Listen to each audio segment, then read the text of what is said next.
We were just talking as Yasmin came up. She had a nanny. I liked it at first, Yeah. that I could just wake up in the morning and she's dealing with all the mess and I could just get myself ready, the kids ready. I had a 4th degree tear, which was obviously horrific. You only started homeschooling in June. Then my eldest son, he went to reception and year 1, and we could just see that, we're paying a lot of money and he wasn't really learning anything. 40 to 65,000 a year. 60 to 75. And the hours are very long here as well. So your kids go into school at 7:30 in the morning and you pick them up at 4 o'clock if they go to the after school club, and it's like you've got a 9 to 5. Yeah. I was back home, I would be really worried about a lot of different things. In the knife crime. Exactly, the knife crimes. We were like playing at a park and I'm like, oh my gosh, there's like a drug deal happening over there. And I'm like, we gotta go. And so you're having your first event. Like, why are we fasting the whole month? It's about self-discipline, control of your body, your mind. We were taught from a young age, through example, how to speak, you know, how to be a good person. Yeah. So I ran to the lady under the bus and there was just nothing. Like, I've never seen anything so horrific.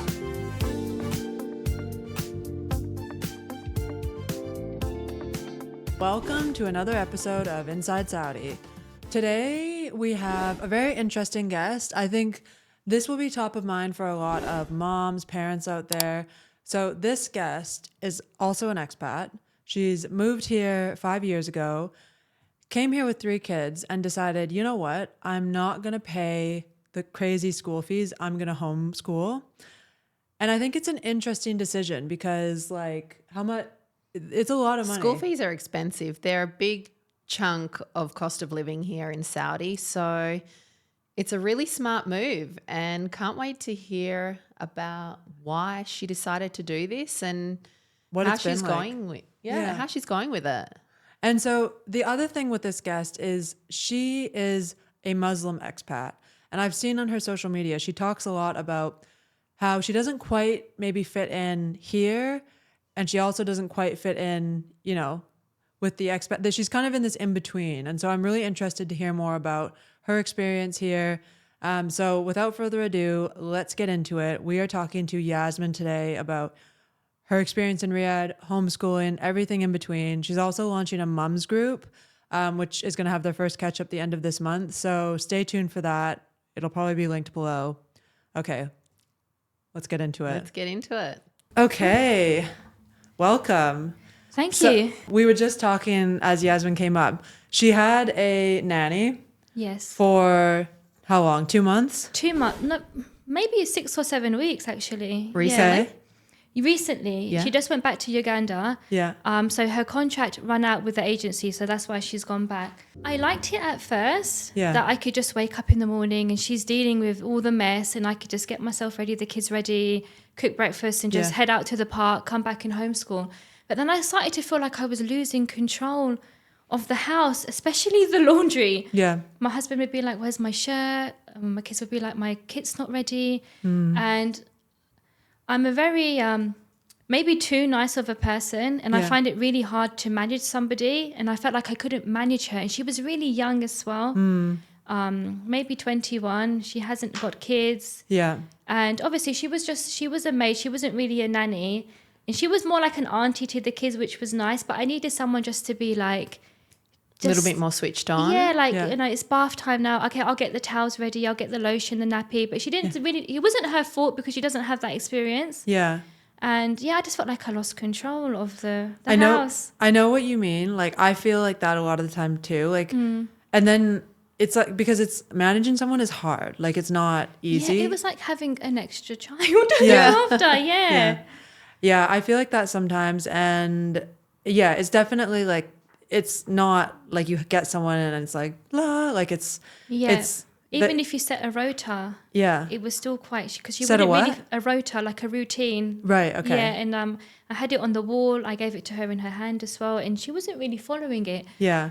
And I just don't know why. Yeah. And I felt I was like every day looking at it, saying to her, okay, today you need to do this or you need to do that. Yeah. And I was just tired of like telling someone else what to do. Yeah. And I just wanted her just to get it. Yeah. But I think you know, that was just one time that I tried it. Yeah. And, you know, you do hear good stories as well. I'm not saying that she was bad or she was horrible. Yeah. Just wasn't fitting with our family. Yeah. What are your plans moving forward with that? Are you planning on trying someone else out? My husband wants to. Like, as soon as we took her back, he wanted to get another one. And I was like, no, I don't want to. And I just reminded him of, you know, remember when we were a team and, you know, when we first moved here, my son was 2.5 and I was about 5-6 months pregnant.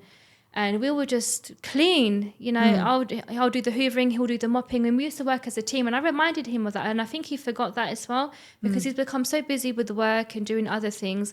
So now we just team up in the evening and I do the kitchen, he hoovers the house, and then, you know, just a team Teamwork. again. Yeah. And that's what it takes sometimes. Like, we Yeah. don't have to spend this extra money. We can just team up. Yes.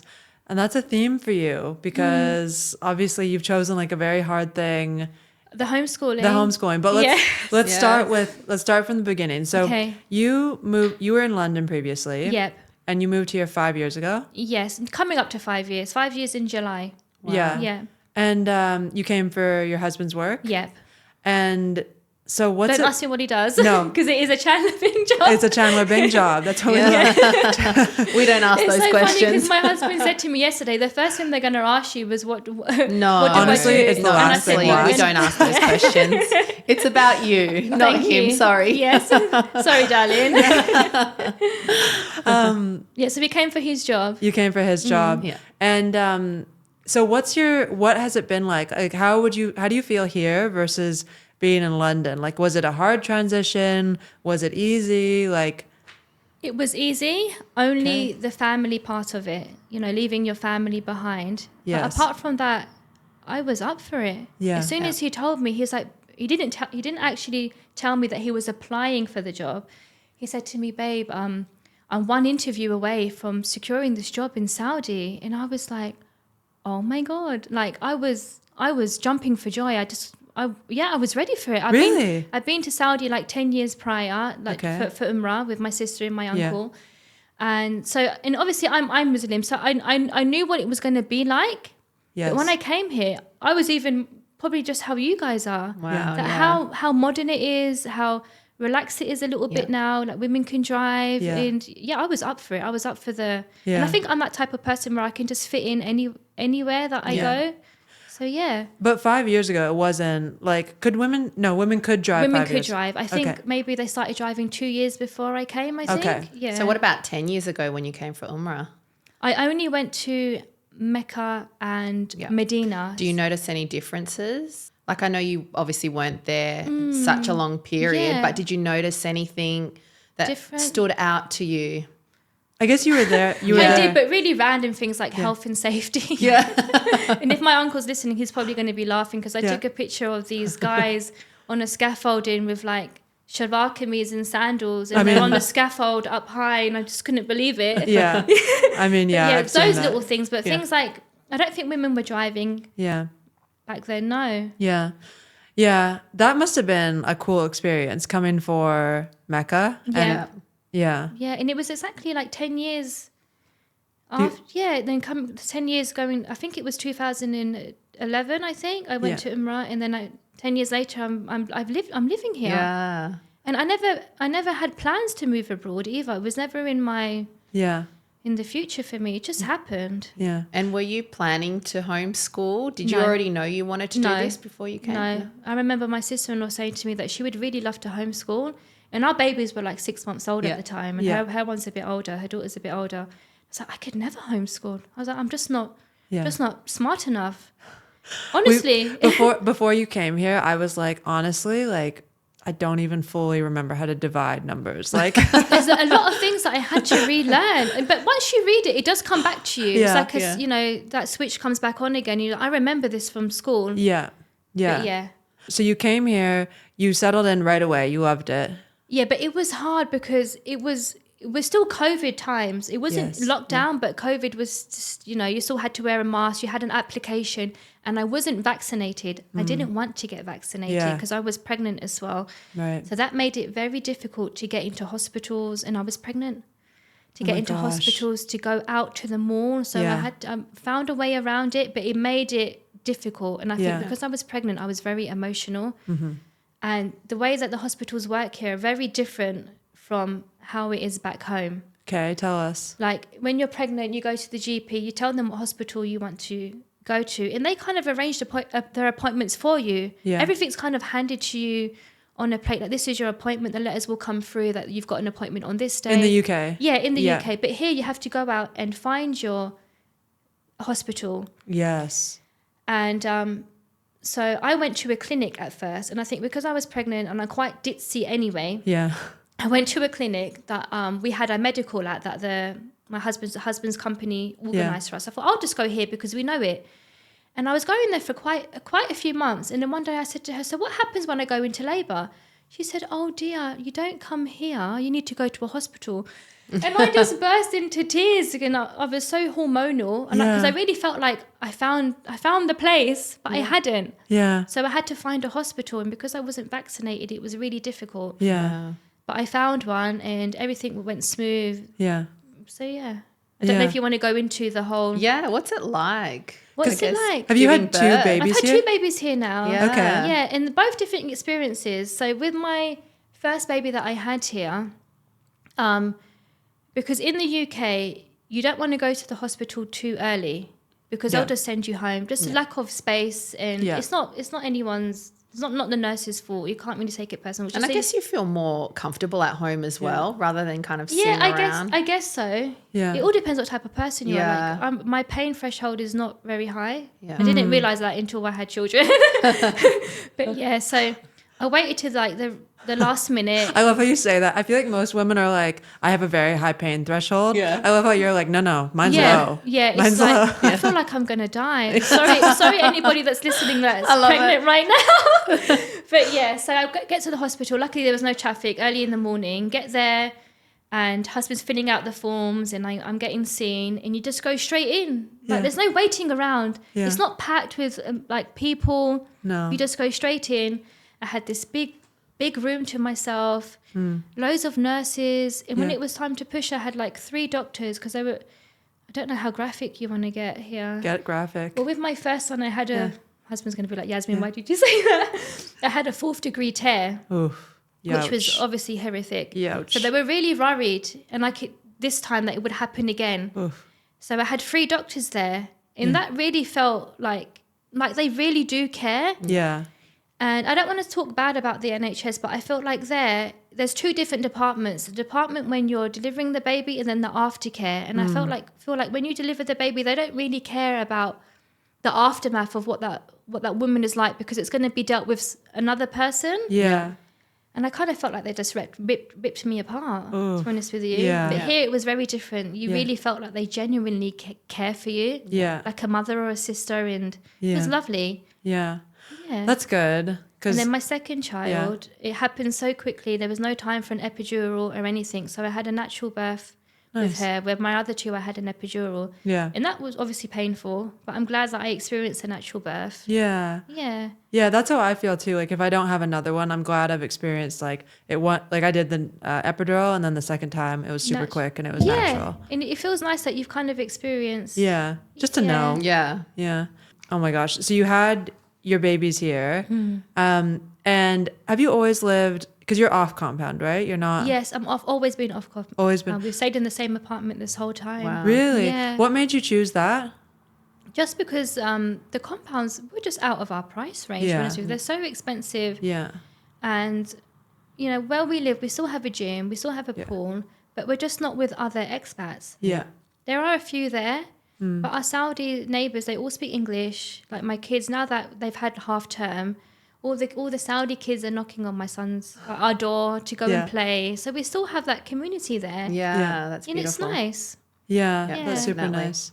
Another thing you've talked about is obviously you're Muslim. Yeah. But you don't necessarily fit into the box. Like Yeah, one I don't certain feel like I box. fit into any box apart from being a Muslim. I feel Yeah. like that's my identity because my father is Pakistani and my mother is English. And I felt like, especially in school, you didn't really fit in with the white girls and you didn't really fit in with the Asian girls because I'd always see you as the opposite of them. Yeah.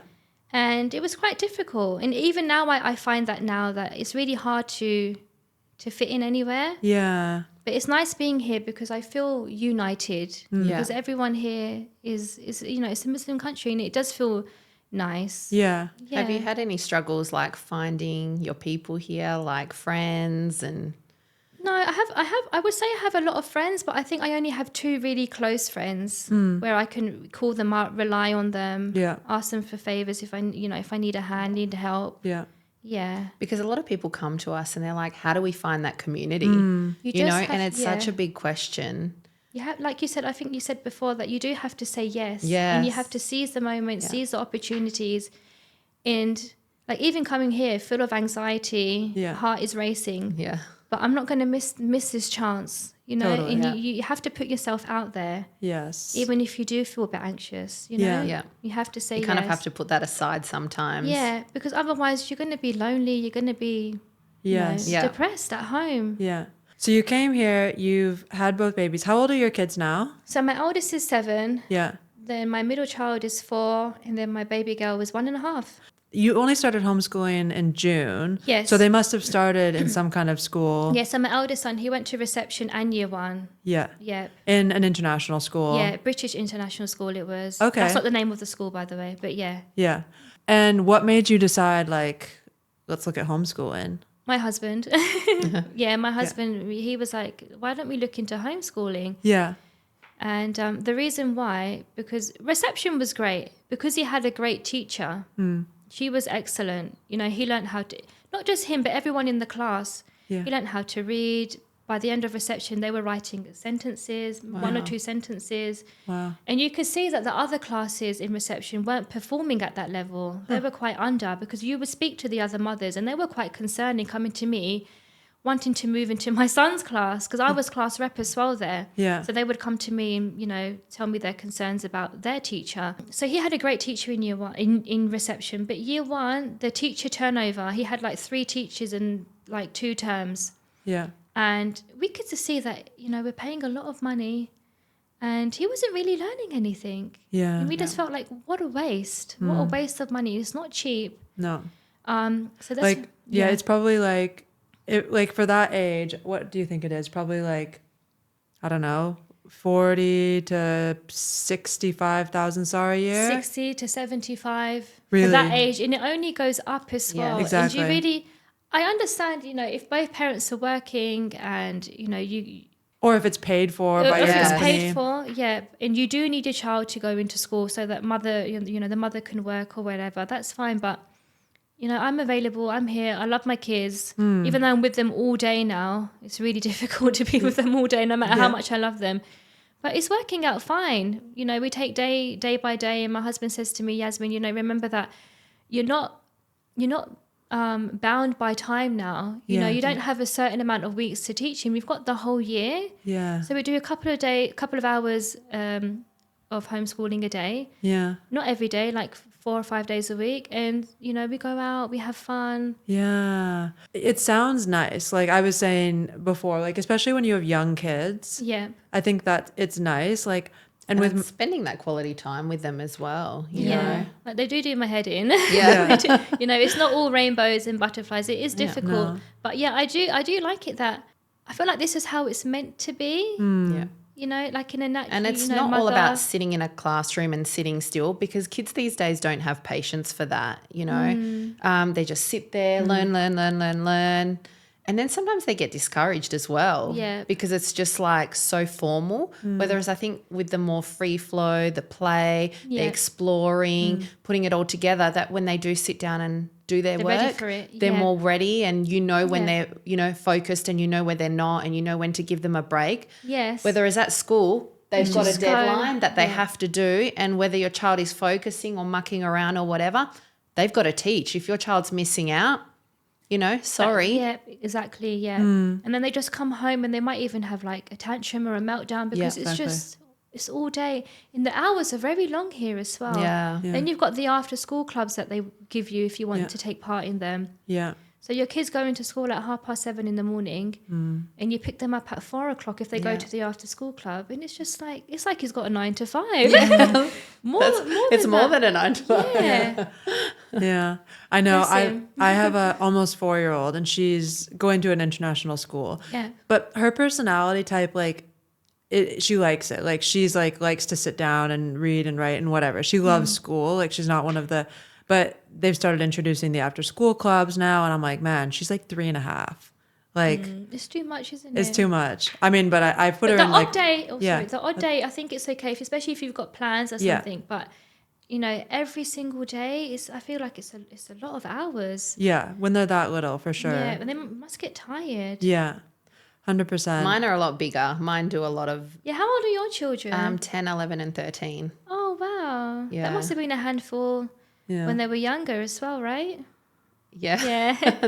they're pretty close together. Yeah. Yeah. Yeah. But it's nice kind of to get it out of the way and get them to grow up close together and, you know. Yeah, my sister was the same. She said the same thing, that at the time it was difficult, Yeah. but once they're older, you see the benefits of it. You just have to ride. It's a ride long- Through it. Yeah. Yeah. It's a long road though. Those like I feel like it's like 6 good years where you're like not sleeping probably. Definitely. Yeah. I've done my 6 years now. You've done your 6 years. Yeah. So that's it for you? You're kind of done with. Yeah, we're content now. So we Yeah. had 2 boys, and honestly, I think if I had a boy and a girl, I don't think I would have tried for a third. Yeah. And my husband obviously wanted a boy again, but I was really desperate for a girl. I really Yeah. wanted a girl, if I'm being honest with Yeah. myself. And yeah, alhamdulillah, she was a girl. Yeah. Thank God. alhamdulillah. Yeah. But I don't think I would have tried for the 4th. Yeah. I wouldn't try it again. Yeah. Yeah, because I have a girl and I've Yeah. had a boy, and that's how I feel. It's like Feel content. you have the perfect 4 trio, like, and the house is even, and you're and not like outnumbered either. I'm not outnumbered. And then I'm like, if we have another boy, suddenly we're a boy house, and if we have another girl, like, alhamdulillah, we're a girl Yeah. house. Yeah. So my oldest son, he was very calm, very sensible. Yeah. And he still is very sensible. Yeah. But my second child, who's also a boy, he's the opposite. Yeah. And I felt like he's rubbing off on my first child. And all they do is fight and wrestle. It's a boy thing. She has the exact So same setup. do you have I have 2 boys Yeah. and then a girl. Yeah. Okay, so as long as I know that this is normal behavior. And the girl gets involved as well when she's older. Yeah, even my husband started to do like, little wrestling moves with her and stuff, and he Yeah. loves it, she loves it. Yeah.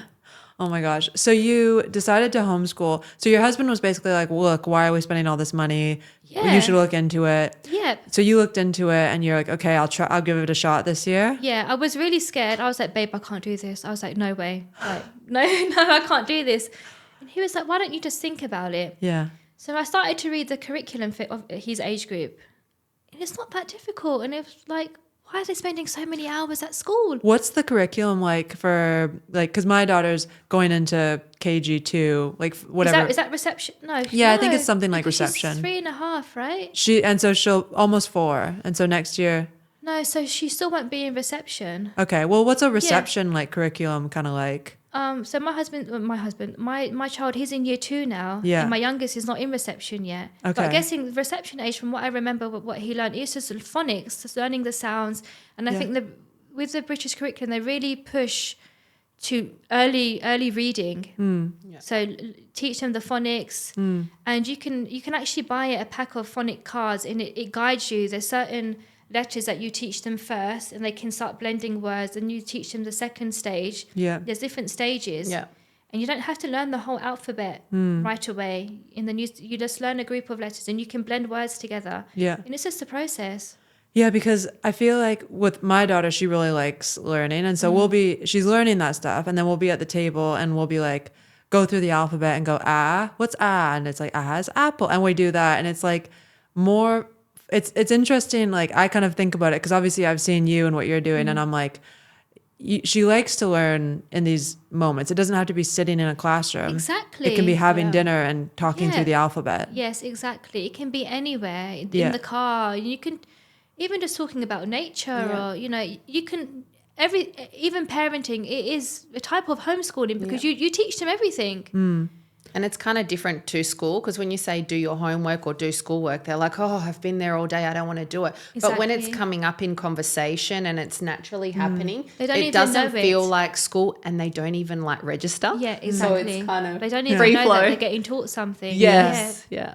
How do you keep like like, are you like a patient parent? Like, do you think, because like I almost feel like I bet you probably are like more intentional about parenting than I probably am, because I'm like finished doing this and then I get home and Violet's having a tantrum and I'm like, like, you know, like. So I think I am patient, and a lot of people tell me that I'm patient, especially my in-laws, my very close friends. They tell me that I'm such a patient person, but there is times when I do lose it, because I'm still a human at the end of the day. Yeah. But yeah, I am quite a patient person. Yeah.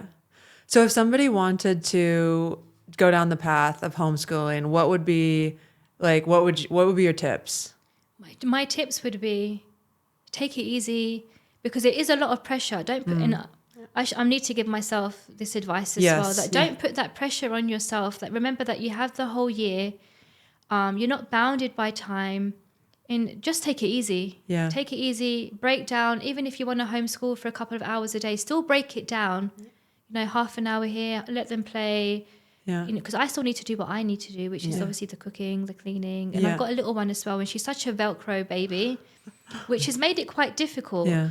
But I think if you don't have a baby, I honestly think it would be a breeze. At this age, I don't know what it's like when they become older and they go to secondary school, but at this age, it would be an absolute breeze if I didn't have my little girl. And are you planning on doing this more long term, or do you kind of have a cutoff where you're like, you know, I'm happy and I'm comfortable to do it to this age, and then I think I need to pass it on to the school, or you kind of want to keep trying? I think my cutoff point is secondary school, because I think I'm just going to be so not smart enough. Yeah. Because, you know, school was hard for me as well. And I really think that if I had extra tuition or I was homeschooled, I think I would have performed much better. I needed that one-to-one with somebody permanently.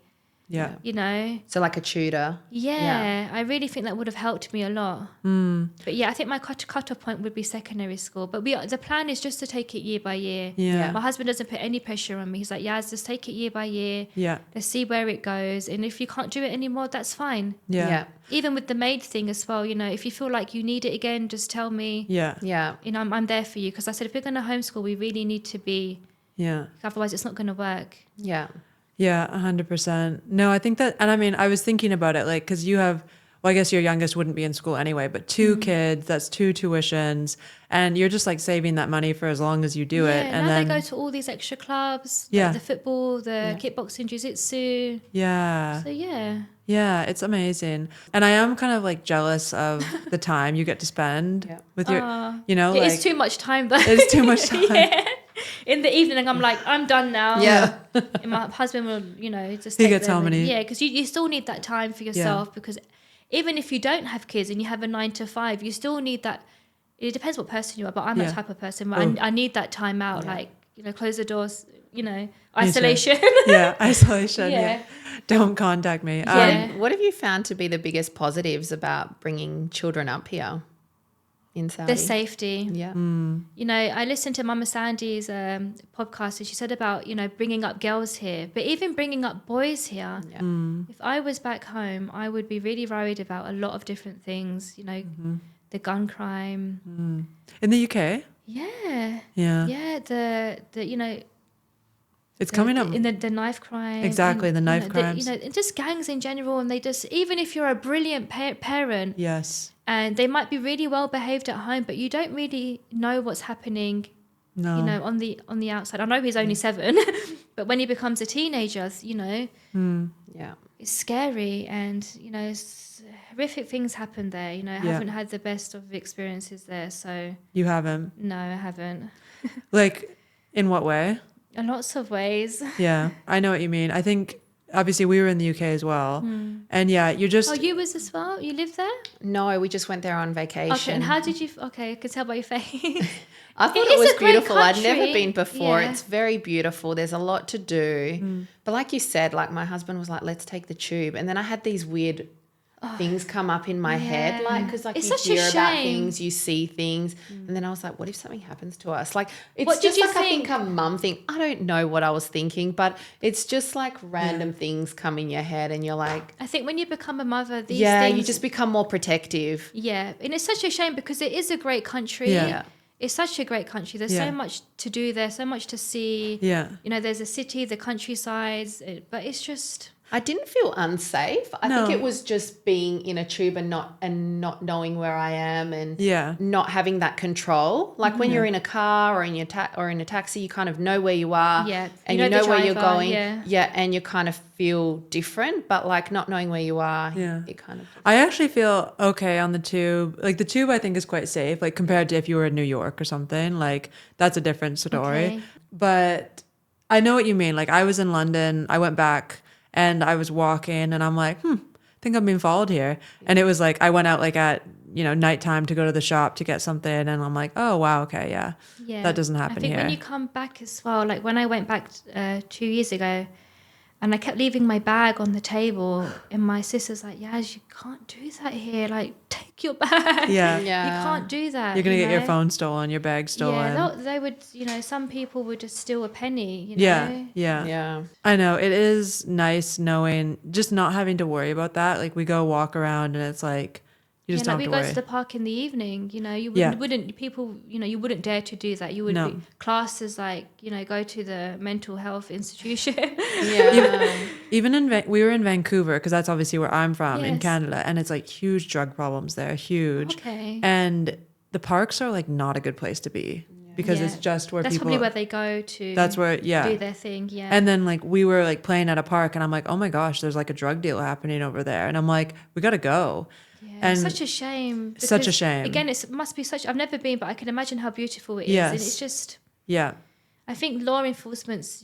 Things need to change. Yeah. Really. Yeah, and so it is a huge benefit of being here. I agree. Yeah. I agree. Is there any aspect of like how you've changed as a parent here, like more relaxed because of what we just spoke about with safety? Yeah. Very. Not as anxious as before. When you go to the supermarket and sometimes you do lose track of your kid and they just run off down another aisle or down the end of the aisle. Yeah. You don't feel like, oh my God, I need to run after him before someone takes him, That's true. So that I'm more relaxed. Yeah. More relaxed. What are like some of the best, because I feel like obviously, as you said, you're out and about, you're not bound by the timings of school. What are some of the best things that you like to do in Riyadh with kids?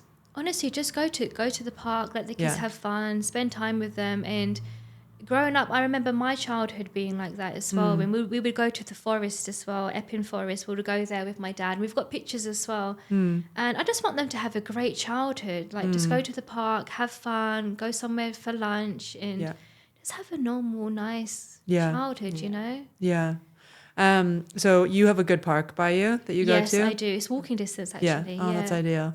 Because I saw you went to the King. Was it the King? Yeah. But it's quite a small park, but it's nice because you can explore the city a little bit, and you can go for lunch, and the kids can have a good time as well for a little while, burn some energy, and yeah, totally. And so now you're starting like a mums group here. Yes, I wouldn't call it a group. Okay. I feel like a group or a club is like different to a circle, where a circle Mum's circle. It's like it's connected, Yes.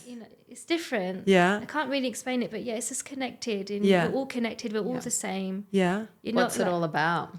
There is quite a few coffee mornings, and I've been to a few of them, and they're nice. They're pleasant. Everyone says the right things, but I've always come home feeling a bit drained, where I just had to pretend that everything was good, I know what you mean. and amazing, and I love being a mother and everything about it. Yeah. But there is hard days, and I want to create a circle where it's a community of mothers and it's a safe space, and we can be open and we can talk about real things, like we have, as mothers, we have so much in common, but we just don't want to talk about it. I think if we sat in a room of 50 mothers and we said, okay, how many people have had a miscarriage? How many people are suffering from, being infertile maybe, or trying for a baby and they can't get pregnant, or you're finding motherhood hard and the sleepless nights, or struggling with breastfeeding and you feel guilty because you want to breastfeed but you can't, it's painful, all these things, and we just don't talk about it. And I really want us to start talking about it, because we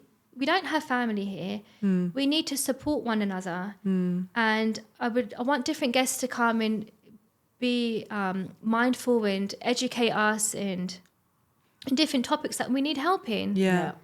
That's so true, because like I feel like that's what you want to talk about is the struggles that you're having. But usually you're only talking about it with like maybe like for me, not even family, like maybe a close friend, but maybe that's going through the same thing or has young kids. And you want it to be a safe space to feel like you can talk about I'm not it. saying that everyone has to speak and take part in it's going to be depressing to talk about all these things. I don't want it to be like that.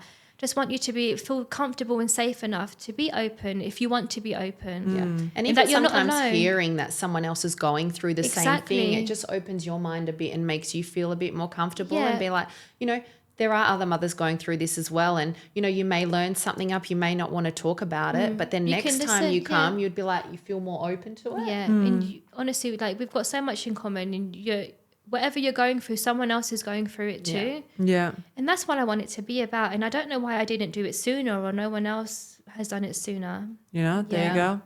And so you're having your first event, right? Yeah, 1st of Feb at Flow. Yeah, here. exciting. 10 till 12. Nice. And we've got guest speakers coming. We've got really mindful kids activities. It's not going to be overstimulating for the kids. Everything's very well thought out and planned. Yeah. Where, you know, it's a calm environment, calm for the mothers, calm for the children. So you bring your babies or kids or whatever. Yeah. And then the mums can chill and the babies and the kids will chill and do some stuff. Yeah. Yeah. Nice. And just listen to, so we've got Mama Sandy's coming. Yeah.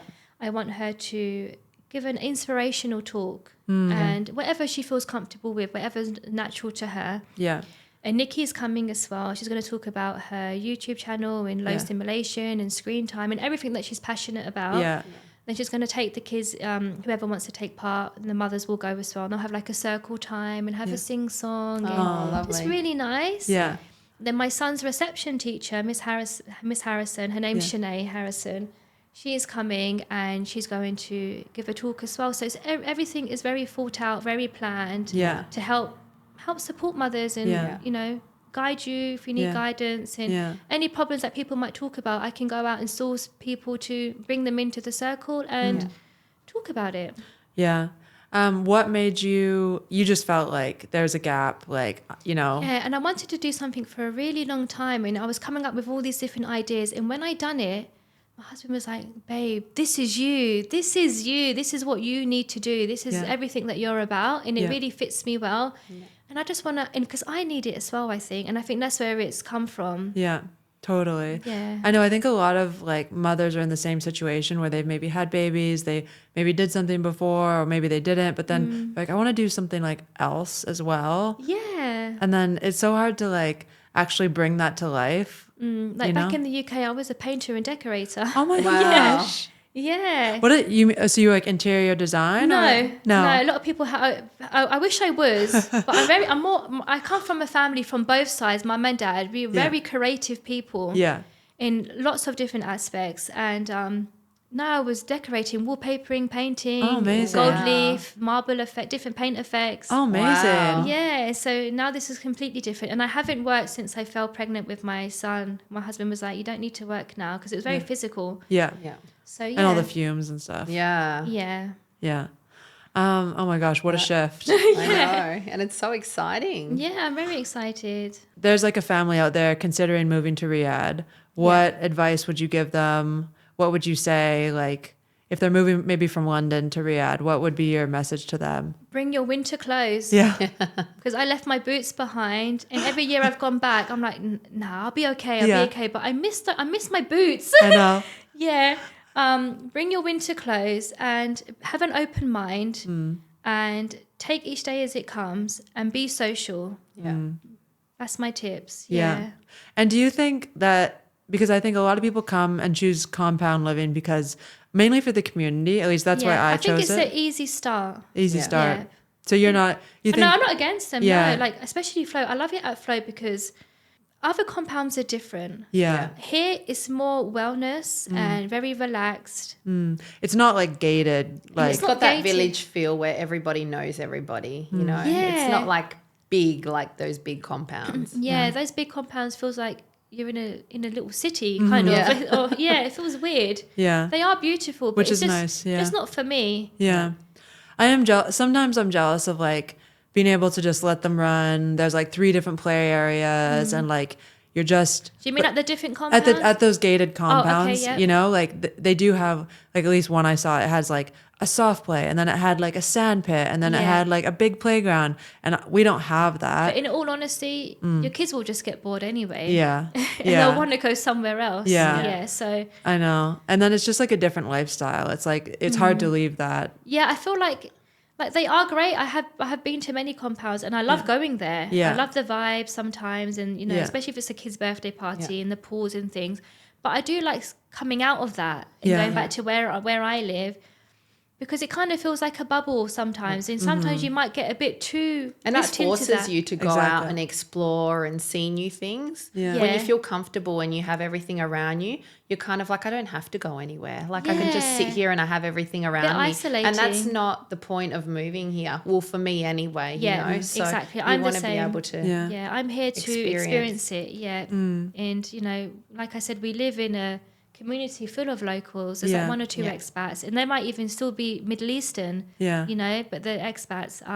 But Just- we like it. And, Yeah. you know, our neighbours are lovely, especially Ramadan. They give us food. We give them food. Yeah. Or if I make something a bit different, like a cake or something, I'll give it to them. Yeah. Okay. Yes. I want to talk. So Ramadan. So Okay. tell me like what you're doing. Like, are you already starting to like train yourself to be fasting and So stuff? I haven't fasted. Might just melt down your whole conversation, but I haven't fasted since I've been pregnant, because Of I've always course. been pregnant or breastfeeding. And Yeah. So you don't have to fast if you're pregnant or you're breastfeeding. Yeah. So I haven't fasted since I've been married. Wow. But I've stopped breastfeeding now, but I don't think I'm ready to. Or maybe I could actually. yeah, you could. Maybe I could 'Cause start. you know what? Just 2 and 2's just come together now. Yeah. Maybe I could start fasting now. So from like, obviously I'm a person who doesn't know that much about like Islam, and I don't know that much, but it's coming up to Ramadan, and being in Saudi, it's everywhere.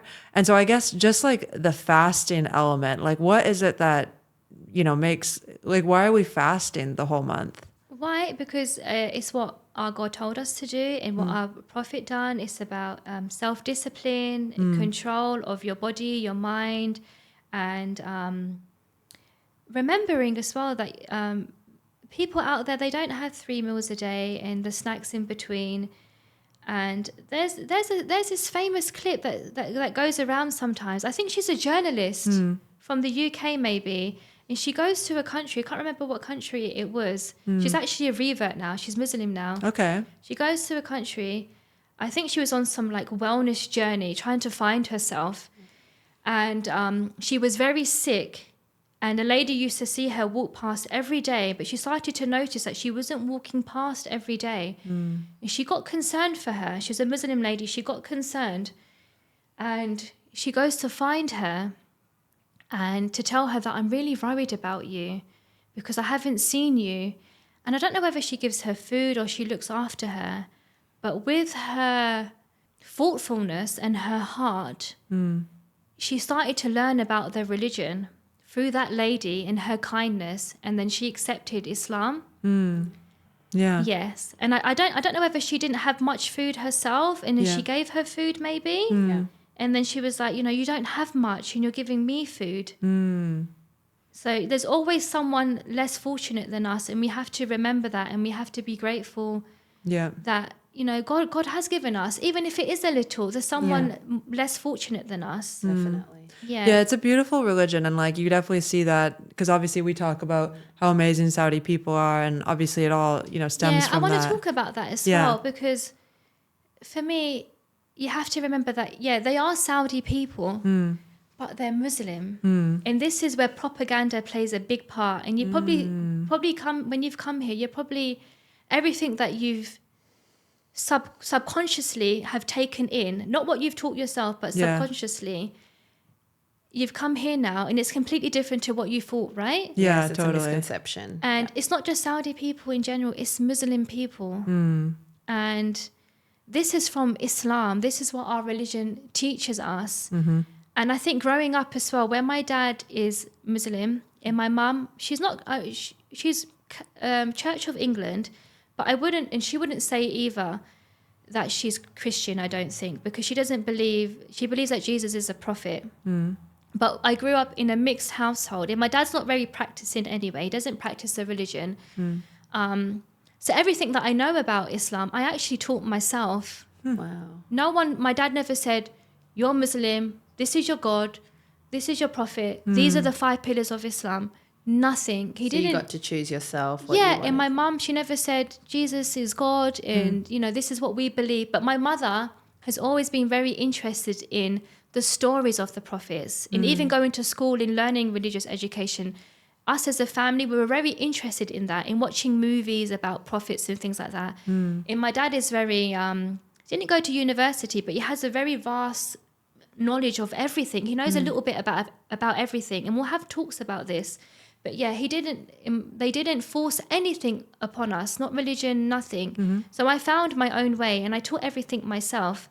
And Islam teaches you that the foundation is your heart and your character and your mannerism, how to speak, how to treat people.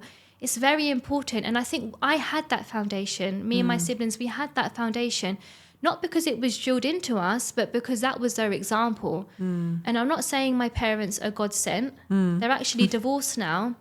They bring us up well. You know, we were taught from a young age through example how to speak, you know, how to be a good person. And that's something that my dad always said as well, that as long as you're a good person, you will be okay. And that was their foundation. So when you say the Saudi people were like this, it's actually the Muslim people, because that's what our religion teaches us. Yes. And I think that's important. It is important. And that's what everyone... And thank you for giving me a platform to say that as well, because I know that there's other platforms out there that wouldn't give me that opportunity. No, that's okay. So I'm really grateful for that. That's what people say on my TikTok as well. They're like, you know, it's because it's what it's taught to us. Like that's why, you know, it's the foundation. And I've been in really bad, I don't know if you want to cut it out, but I want to say it as well. Say it then. And my husband's like, Yasmin, I know what you're like. Don't cry don't cry. Oh my gosh. But I won't cry. I want to talk about it. Yeah. If you feel like it's not fitting. Yeah. So, did you ever hear of the Westminster Bridge attack?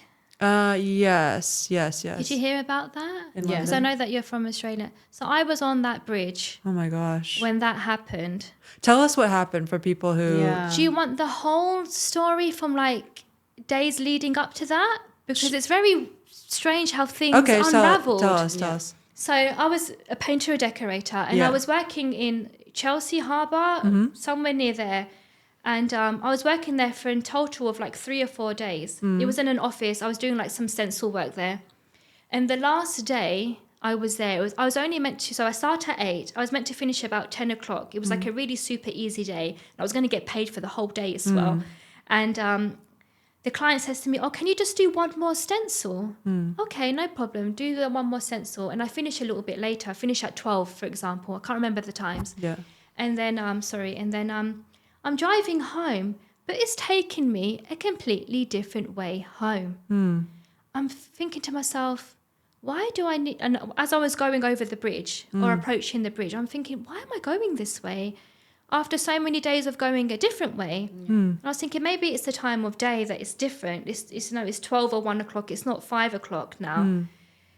And I'm on the bridge now, just got onto the bridge, and I'm looking at the rearview mirror, and I see something black on the road. I'm thinking maybe it's a black bin bag that's just kind of gone onto the road. Then I realised it was a motorcyclist or the bike.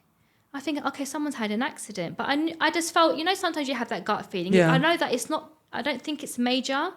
So I carry on, and I'm only driving like 25 miles per hour.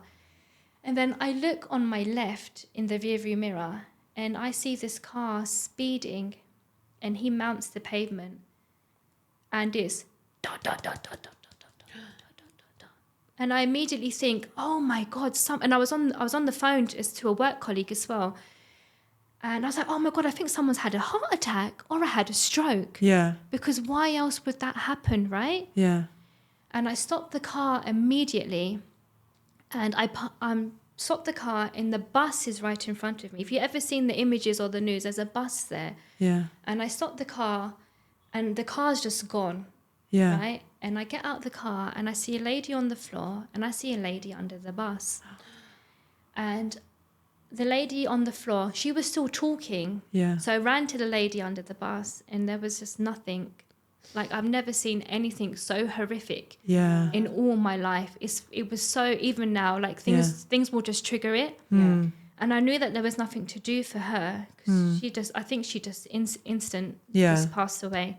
So I went to the lady on the floor, and I think her legs were broken. Yeah. And I didn't know what to do. She was crying. I was like in shock. And then people started getting off the bus. And there was grown men just getting off the bus and just their hands in the air, shaking their hands, screaming like grown men. Yeah. Because probably what they saw was that bus hit that lady. Yeah. And she's gone up. They've probably seen that. Yeah. And they're in shock. Yeah. And there was a phone on the floor, and a man picks up the phone, and the man is saying, Aisha, Aisha, Aisha. And he says to me, there's a man on the phone. And I think it's this lady's husband. Oh my God. The lady that's on the floor. Oh my God.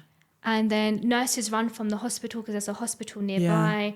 Police come immediately, and everyone had to stay on the bridge. Everyone that was there, whether you're driving, walking, had to stay on the bridge, and they all go to the Marriott Hotel. Yeah. But there was people that fled. Yeah. I remember one particular man, because he was such in hysterics, Yeah. so shocked, and he's like, I can't stay here, and he just left. I don't know how he got off the bridge, but he left. And we go to the Marriott Hotel, everyone's in shock, complete shock.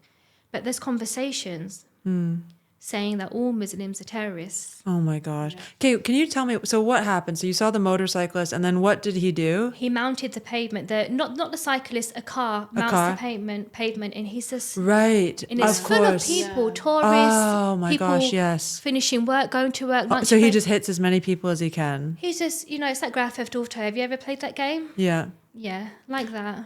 And so then, all right, so then you stop, the bus stops, and everyone just sees, right, people. Yeah, the aftermath of it. The aftermath. Yeah, and we go to the Marriott, Yeah. and there's a conversation going down, and all Muslims are terrorists, and I had to leave the room. Yeah. I was young, Yeah. in Oh my gosh. shock, and I was like, I'm a Muslim, but I'm not a terrorist. Yeah. This guy, we didn't even know his identity then. We didn't even know, but obviously he has a mental health problem. Yeah. It's not just about what religion you come from or the color of your skin. It's not about that. Yeah. The guy obviously has a mental health problem. Yeah. And Yeah. just traumatic. Oh my And God. there's- Very traumatic. And that's why I'm glad to be away from that as well. And Yeah. to be here, and it's safe. Yeah. I feel safe. Because even when we haven't been back for 2 years, and we're going back in March for 3 weeks. And I miss my family, but I don't feel excited to go back. Yes. Because I feel scared, Yeah.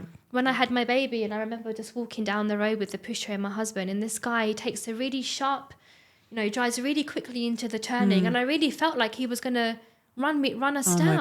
God. And it just triggered that memory, Oh my gosh, yeah. It's just that trauma that you have laying within you. Yeah, and I don't think it will ever go away. No. Yeah, definitely the UK and other countries, like Yeah, like the gun crime in America, the Yeah. school shootings and things like that. Yeah. It's just, Yeah. never.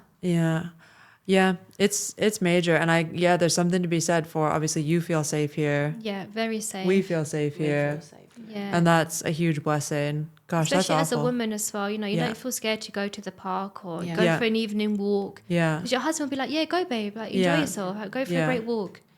So that happened, and then how soon after did you end up moving to? About 3 years, I Three- think. Or 3 years 2 later. Yeah. Yeah, Yeah, so we got you- married. So I met my husband at the time. Yeah, I think it happened in March, the Yeah. attack. And I think Yeah. I met my husband in February. yeah, And that was really difficult for us as well. yeah, Because he's a bloke. yeah, He didn't really understand why I was so sad. And I am the type of person, I did spend a day in my bedroom, and my dad was like, she's still in shock. She's in shock, And I'm that type of person where I need to sit alone. I need to digest what has happened and take the time to feel everything, every Yeah. type of Just process emotion. it all. And I think it's good advice as well that when you go through these moments, you do have to feel everything, whether it's good or bad. And I was just watching the news, and my friend was like, Yasmin, like, why are you watching this? I was like, because I haven't seen it. And that's one thing that really ticked me off as well, that why was there no footage shown of what had happened? When you see footage of someone's bag getting robbed or someone stealing something, but why was this footage not shown? And then a couple of years later, they made a documentary about it. And the man that fled the bridge was one of the first people that you see on that documentary. And I was like, you didn't even stay to even give a witness statement. You know, afterwards, the police come to your house, you have to talk to them. They take a statement. I saw them 2 or 3 times, you know. And I still had to pay the congestion charge as well for that day. Oh my gosh. And I got fined because obviously I forgot. Congestion charges when you drive into the center of London, you get like a parking. Yeah, they sent me a letter saying that I've obviously, you got 3 days to pay it. And obviously I forgot. I was traumatized by what had happened. And I wrote to them and they were like, no, you still have to pay it.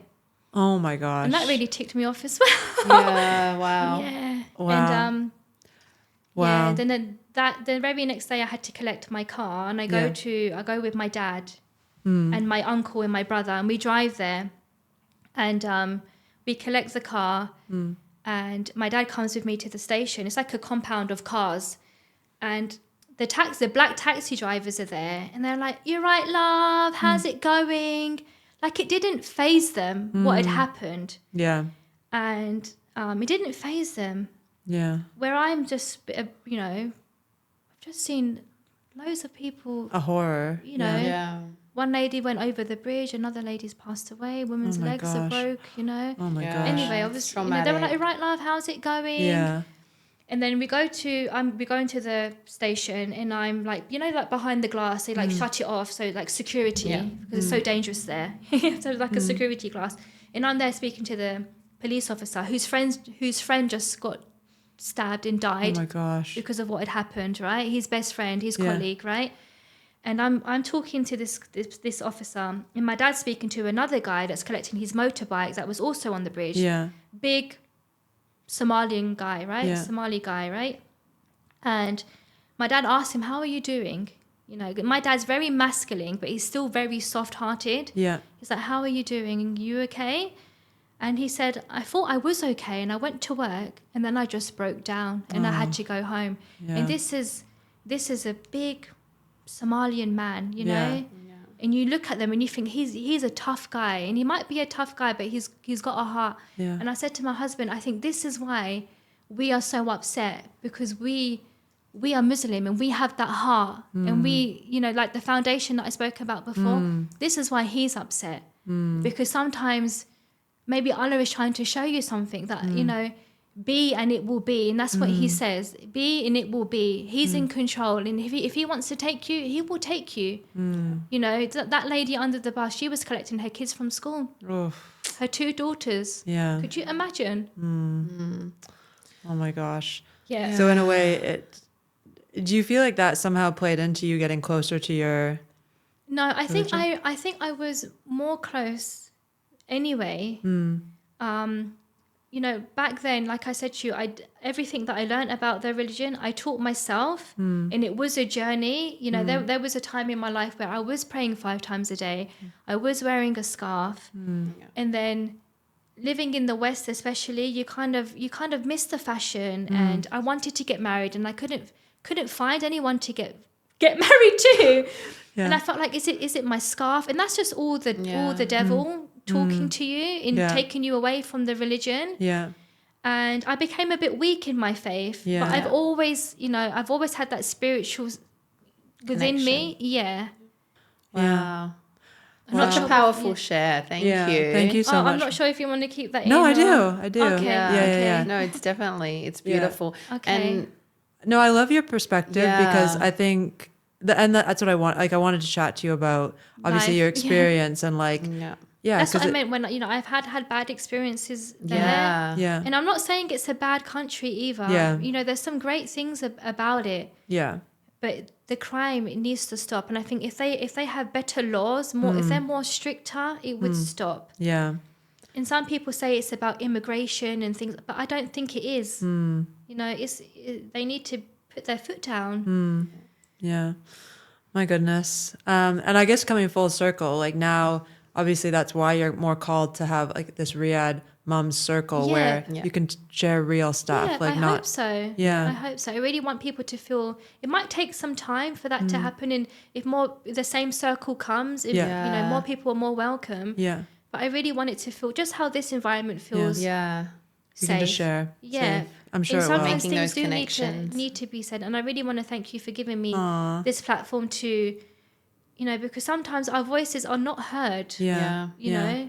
No, I appreciate you sharing. Thank you thank so you. much. It's a very powerful story. Honestly, it's very powerful. Yeah. And we really enjoyed our chat. Yeah. Okay, thank you. Thank you. you. Okay, thank you guys. Okay. Bye. Bye. Bye.